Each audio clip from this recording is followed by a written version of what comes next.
नमस्कार, बहुत स्वागत है आप सभी का। मैं हूं आपके साथ शीनम शर्मा। सबसे पहले शुरुआत करते हैं इसी खबर के साथ, जहां पर पीएम मोदी आज से 2 दिवसीय काशी के दौरे पर रहेंगे। विकसित भारत संकल्प यात्रा में शामिल होंगे। स्वर्णवीर मंदिर का उद्घाटन भी यहां पर प्रधानमंत्री नरेंद्र मोदी करने वाले हैं। इसके साथ ही आपको जानकारी ये भी दे दें कि काशी तमिल संगमम का उद्घाटन करेंगे। काशी विश्वनाथ धाम में दर्शन पूजन का भी कार्यक्रम यहां पर प्रधानमंत्री का रहेगा। वंदे भारत एक्सप्रेस ट्रेन को हरी झंडी दिखाएंगे। 19,000 करोड़ से ज्यादा की परियोजनाओं की सौगात भी काशीवासियों को मिलने जा रही है। 37 परियोजनाओं का लोकार्पण और शिलान्यास करेंगे। और जब भी काशी आते हैं प्रधानमंत्री, तब काशी में सौगातों की झड़ी लग जाती है और एक बार फिर से 19,154 करोड़ की सौगात काशी को मिलने वाली है। स्वर्णवेद मंदिर का भी उद्घाटन करने वाले हैं। तो आज का पूरे दिन का क्या कार्यक्रम रहेगा वो भी आपकी टीवी स्क्रीन पर। एयरपोर्ट से दोपहर 3:30 बजे नदेसर पहुंचेंगे और उसके बाद प्रदर्शनी देखेंगे। शाम को 5:30 बजे नमो घाट भी पहुंचेंगे। लाभार्थियों के साथ संवाद करने का भी आज कार्यक्रम है। सांस्कृतिक आयोजन में शामिल होंगे। काशी तमिल संगमम 2 का शुभारंभ करने वाले हैं।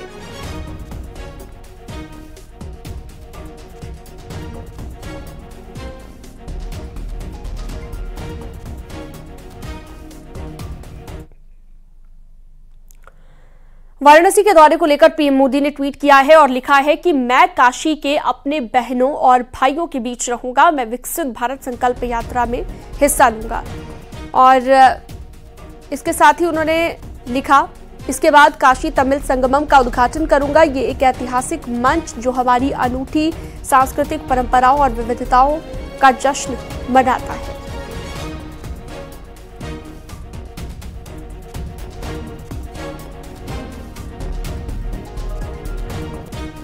तो प्रधानमंत्री नरेंद्र मोदी के काशी के दौरे को लेकर जो ये ट्वीट किया था प्रधानमंत्री ने, वो हम आपको दिखा रहे हैं।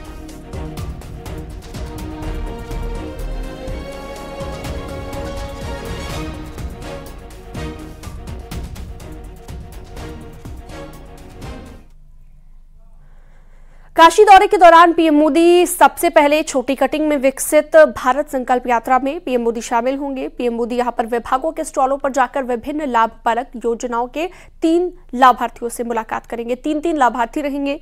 यहां पर पीएम नंदघर भी जाएंगे। न्यूज 18 की टीम ने नंदघर का जायजा लिया। नरेंद्र मोदी अपने 2 दिवसीय काशी दौरे में 4 कार्यक्रमों में हिस्सा लेंगे। सबसे पहले प्रधानमंत्री यहां कटिंग मेमोरियल, छोटी कटिंग मेमोरियल मैदान में आएंगे और यहां पर जो स्टॉल्स हैं उनको देखेंगे। सभी स्टॉलों पर ये जो 3 लाभार्थियों से बात करेंगे।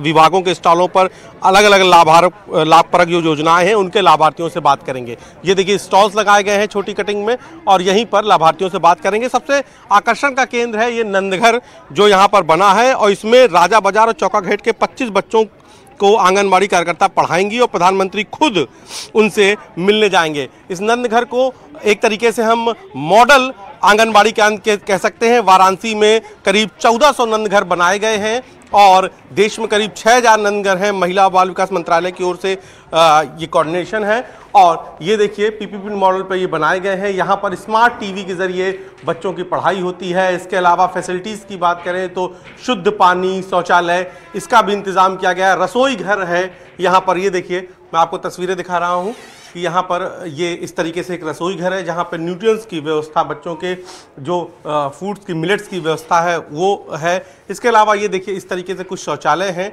यहाँ पर। ये शौचालय है, पीने के पानी की सुविधा है यहाँ पर। तो फिलहाल ये नंदघर है और यहाँ पर 25 बच्चों से को जब आंगनबाड़ी पढ़ाएंगी तो प्रधानमंत्री भी उनसे आकर संवाद करेंगे।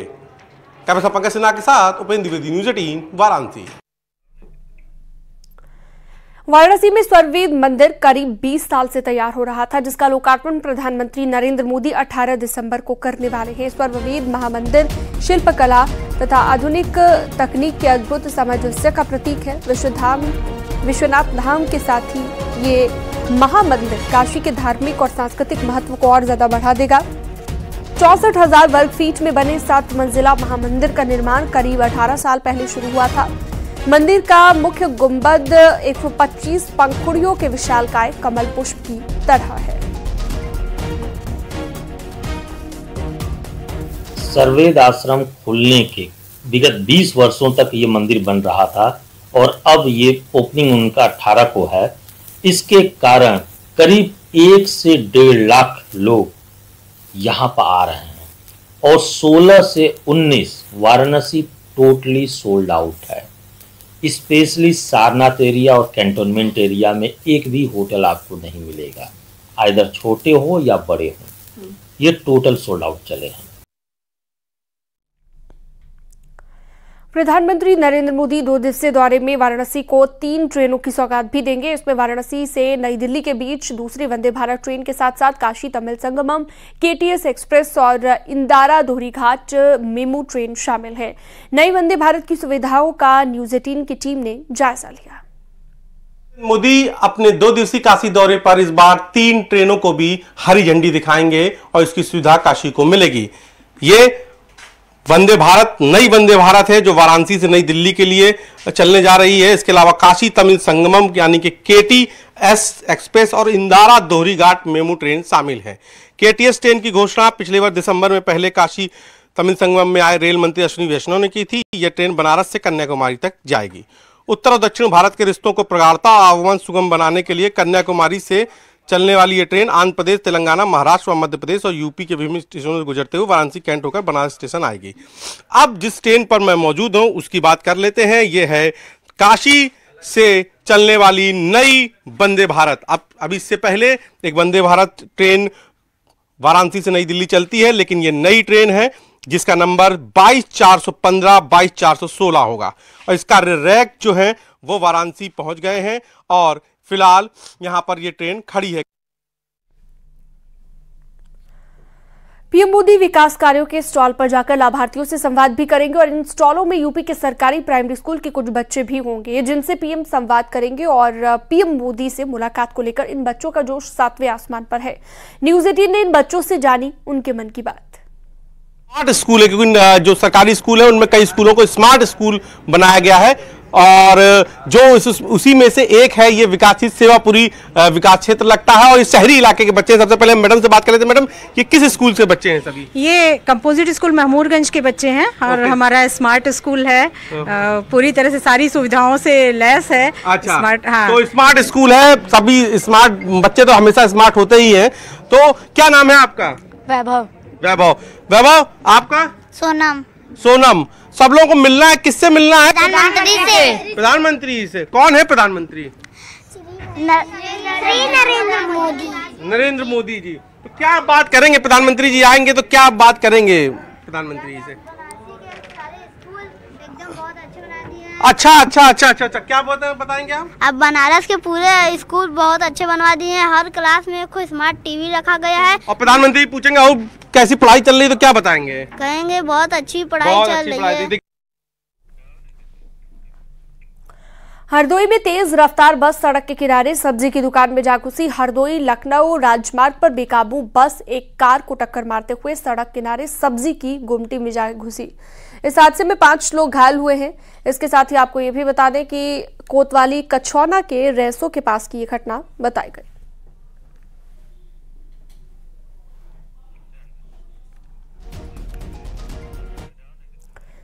यूपी एटीएस ने देर रात प्रयागराज के करेली इलाके में छापेमारी की। आईएसआईएस के समर्थक फैजान की तलाशी में छापेमारी की गई।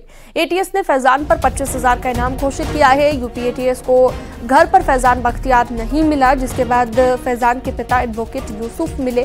उन्होंने एटीएस को बताया कि फैजान से 1.5 महीने से उनका कोई संपर्क नहीं है। फैजान बख्तियार अलीगढ़ यूनिवर्सिटी में पढ़ता है और वहीं रहता है। एएमयू में पढ़ाई के दौरान फैजान और उसका साथी अब्दुल समद आईएसआईएस के संपर्क में आए। इसके बाद दोनों देश विरोधी गतिविधियों में शामिल हो गए। यूपी एटीएस ने देर रात प्रयागराज के करेली इलाके में छापेमारी की है। दरअसल यूपी एटीएस देश विरोधी गतिविधियों में संलिप्त होने और आईएसआईएस से संबंध होने के आरोप में अलीगढ़ मुस्लिम यूनिवर्सिटी के एमए के छात्र फैजान बख्तियार की तलाश में यहां पर पहुंची थी। यूपी एटीएस ने स्थानीय पुलिस, करेली थाना पुलिस की मदद ली और उसके घर पर पहुंची। फैजान के घर पर उसके पिता एडवोकेट यूसुफ मिले। उन्होंने बताया कि पिछले 1.5 महीने से फैजान से उनका कोई संपर्क नहीं हुआ है। दरअसल इस पूरे मॉड्यूल का खुलासा पुणे में एक व्यक्ति की गिरफ्तारी के बाद हुआ था, जबकि उसने ये खुलासा किया था रिजवान इंजीनियर के बारे में। रिजवान इंजीनियर के से जब पूछताछ हुई थी उसके बाद ये इस बात का खुलासा हुआ था कि यूपी में भी ISIS का इस तरह का नेटवर्क है। सर्वेश दुबे, न्यूज़ 18 प्रयागराज।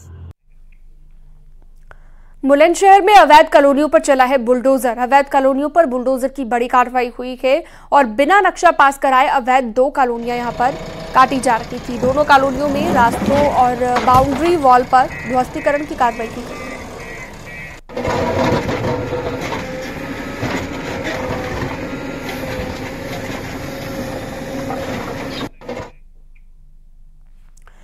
फिरोजाबाद में भी बुलडोजर ने बड़ी कार्रवाई की है। स्मार्ट रोड बनाने में बाधक बन रहे एक कारखाना समेत 6 दुकानों को ध्वस्त किया गया है। मामला शहर के स्टेशन रोड तिकोनिया का है, जहां पर बुलडोजर वाली कार्रवाई हुई। आपको बता दें कि स्टेशन रोड पर अस्पताल से तिकोनिया मार्ग तक काफी संकरा रास्ता होने के चलते स्मार्ट रोड का काम अटका हुआ था। कारखाना और दुकानों को ध्वस्त करने के लिए संबंधित भूमि स्वामियों को नोटिस जारी करने के साथ ध्वस्तीकरण की कार्रवाई की गई। डीएम की सख्ती के बाद जिला और नगर निगम प्रशासन सक्रिय हुआ। स्मार्ट रोड जो है बन रहा है और ये बचा हुआ था, एक मकान बचा था, उसको भी तोड़ा जा रहा है और जल्दी ही हम लोग स्मार्ट रोड जो क्लियर कर देंगे। संसद की सुरक्षा में चूक का मामला और दिल्ली पुलिस की स्पेशल सेल ने राजस्थान के नागौर से बरामद किए गए सभी आरोपियों के फोन पार्ट्स। जी हां, आपको ये भी बता दें कि ललित झा की निशानदेही पर जली हालत में सभी के फोन मिले हैं और गिरफ्तार आरोपियों ने इस बात को कबूला था कि जब वो संसद भवन के अंदर जा रखे थे तो संसद भवन के बाहर खड़े उनके सहयोगी ललित झा के पास सभी आरोपियों के फोन जमा करके रखवा दिए गए थे। ललित ने पहले सबके फोन तोड़े और उसके बाद राजस्थान के नागौर में ही आग लगा दी और नागौर से अब वो जले हुए मोबाइल के अवशेष बरामद कर लिए गए हैं। अलीगढ़ में दारोगा की गोली लगने से महिला की मौत हो गई। मामले में आरोपी दारोगा मनोज शर्मा को पुलिस ने गिरफ्तार कर लिया है। आपको बता दें कि 8 दिसंबर को शहर के थाना कोतवाली में पहुंची इशरत निगार नाम की महिला पासपोर्ट वेरिफिकेशन के लिए पहुंची थी और इसी समय दारोगा की सरकारी पिस्टल से गोली चल गई। इसके बाद महिला को गंभीर अवस्था में जीएन मेडिकल कॉलेज में भर्ती कराया गया। घटना के 5 दिन के बाद भी इलाज के दौरान महिला की मौत हो गई। इस मामले में एसपी ने बताया कि आरोपी दारोगा मनोज कुमार घटना के बाद से ही फरार था और उसके खिलाफ न्यायालय से गैर जमानती वारंट जारी था। फिलहाल आरोपी को अरेस्ट कर लिया गया है। हाल फिलहाल में 8 दिसंबर की एक घटना को लेकर के एक खबर काफ़ी प्रचलित थी, जिसमें एक दरोगा की पिस्टल से महिला के जख्मी होने और तत्पश्चात इलाज के दौरान उसकी मृत्यु होने की खबर प्रसारित हो रही थी। उस संबंध में अवगत करा दें कि उपरोक्त दरोगा मनोज कुमार घटना के बाद से फरार चल रहा था और उसके विरुद्ध माननीय न्यायालय से गैर जमानती वारंट जारी थे।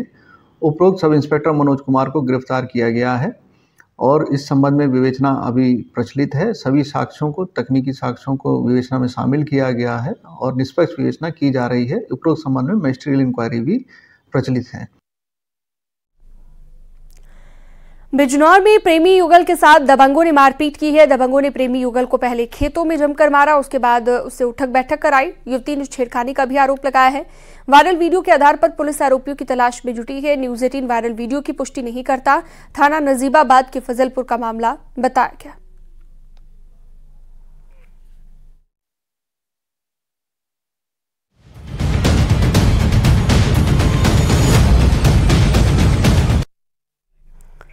गाजियाबाद की हाईराइज सोसाइटी में चॉकलेट का लालच देकर धर्म परिवर्तन की कोशिश करने का आरोप लगा है। गाजियाबाद के थाना विजयनगर में एक महिला ने गंभीर आरोप लगाया है। महिला का आरोप यह है कि सोसाइटी में आने वाले ट्यूशन टीचर ने उनके बेटे और अन्य बच्चों को चॉकलेट का लालच देकर हिंदू धर्म छोड़कर मुस्लिम धर्म अपनाने की बात कही है। महिला ने थाना विजयनगर में मुकदमा दर्ज कराया है। पुलिस का कहना है कि मुकदमा दर्ज कर लिया गया है।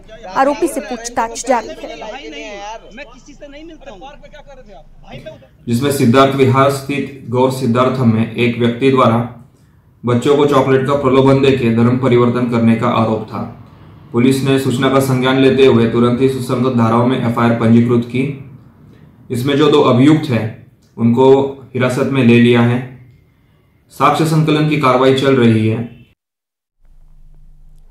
और अगली खबर गोंडा से, जहां पर उड़न खटोले से दुल्हन ससुराल पहुंची तो देखने वालों की भीड़ जमा हो गई। दुल्हन मैकेनिकल इंजीनियर है तो दूल्हा नोएडा में काम करता है। कन्नौज से छपिया के असनहरा गांव में दुल्हन हेलीकॉप्टर से पहुंची तो नई नवेली दुल्हन को देखने के लिए भारी भीड़ जमा हो गई।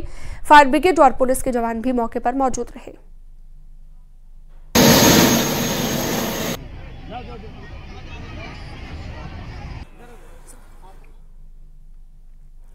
अमेठी में 19 दिसंबर से 29 तारीख तक अग्निवीर सेवा भर्ती कार्यक्रम का आयोजन किया गया।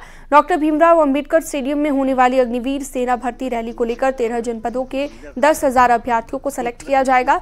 13 जिलों के अभ्यर्थियों को अमेठी सेंटर पर बुलाया गया है। इन जिलों में अंबेडकर नगर, बस्ती, कौशाम्बी, रायबरेली, कुशीनगर, प्रतापगढ़, सिद्धार्थनगर, संत कबीर नगर, सुल्तानपुर, प्रयागराज, महाराजगंज, अमेठी और अयोध्या शामिल है। इस भर्ती में अभ्यर्थियों को दौड़, शारीरिक दक्षता, स्वास्थ्य परीक्षण के बाद सेना में जाने का मौका दिया जाएगा। सेना की भर्ती यहाँ पर होने वाली है, जिसमें 13 जनपद के छात्र जो क्वालिफाई किए वो यहाँ पार्टिसिपेट करेंगे। जिला महोदय एवं जो है जिला खेल कार्यालय की तरफ से हमको निर्देश मिले थे कि ग्राउंड को सुव्यवस्थित रूप से साफ सफाई और सारी व्यवस्था ठीक करनी है, और इनके जो भी आए हैं डेलीगेंट्स उनके रहने की व्यवस्था के लिए छात्रावास वगैरह और बैडमिंटन हॉल, तरनताल सबकी सफाई करा करके आज दिनांक 16/12/2023 को हमने जो है सेना भर्ती प्रमुख जी को जो है हैंडओवर कर दिया गया है।